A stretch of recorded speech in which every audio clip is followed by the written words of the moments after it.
often associated with sex because being intimate is seen as being physically close to someone else.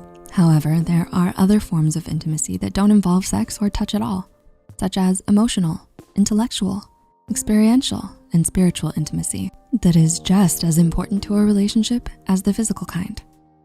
All these types of intimacy can help strengthen healthy relationships, but sometimes you might notice yourself or your partner avoiding or being unable to be as close as you wanna be.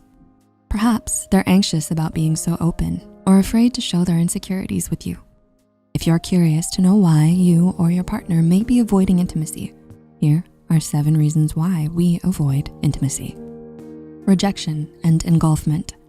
One reason why you may avoid intimacy may have to do with fears of rejection and engulfment.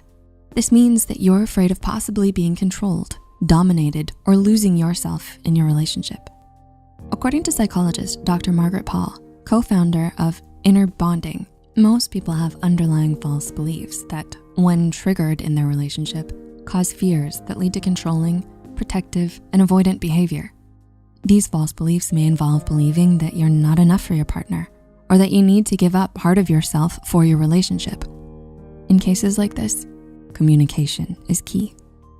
When you're open to learning about you and your partner's fears and underlying false beliefs, your relationship becomes an ever-evolving one, and that's a good thing. Fear of abandonment. Most people who identify with fearing abandonment have an insecure attachment style. Psychotherapist Shaman Ajan states that this can become a hindrance to making deep emotional and intimate connections with a partner. Similarly, according to holistic psychologist Nicole Lippin-Baril, having an insecure attachment style may lead to anxieties about whether or not your own needs and desires can be met. You may expect the other person to abandon and hurt you in some way. Lippin-Baril even said, typically these attachment styles, if unresolved, play out in adulthood. For instance, if you were a clingy child, you'll generally be clingy towards a romantic partner later. Or if you've learned that you can't rely on your caregiver, you may end up being unable to rely on a partner as an adult. Avoidant personality disorder. According to the Diagnostic and Statistical Manual of Mental Disorders, 5th edition, DSM-5, avoidant personality disorder is characterized by extreme avoidance of social interaction, driven by fears of rejection and feeling of interpersonal inadequacy. I'm sure a lot of us can relate to feeling like this, right? This could be why many are anxious. According to psychologist Maria Andreades, this disorder is a combination of both genetic and environmental factors. Studies have shown that avoidant personality disorder is positively correlated with neuroticism and has a negative relationship with extroversion. This suggests that these people tend to be more anxious, fearful, and understandably more introverted and closed off. The next point deals with childhood sexual abuse. Skip to the next point if you think this might trigger you. Childhood sexual abuse.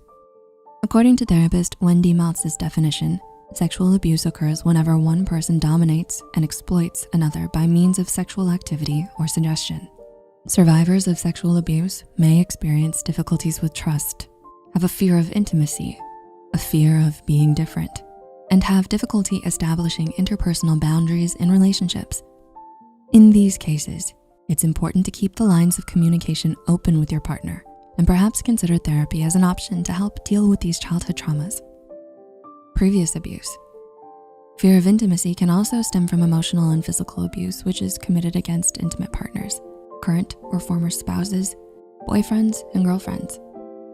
Emotional abuse can include verbal assault, dominance, control, isolation, ridicule, or the use of intimate knowledge for degradation. It impacts the mental health and well-being of the victim, and it is often a precursor to physical abuse. There's a high correlation between physical and emotional abuse in batterer populations, and verbal abuse early in a relationship predicts subsequent physical abuse. Children who are emotionally abused may grow into adults who fear ridicule or verbal abuse if they share anything with others, which can lead to an inability to share and be vulnerable in adult relationships due to these anxieties and fears. If this is familiar at all, please reach out to a qualified healthcare provider or mental health professional if you're struggling. Parental neglect.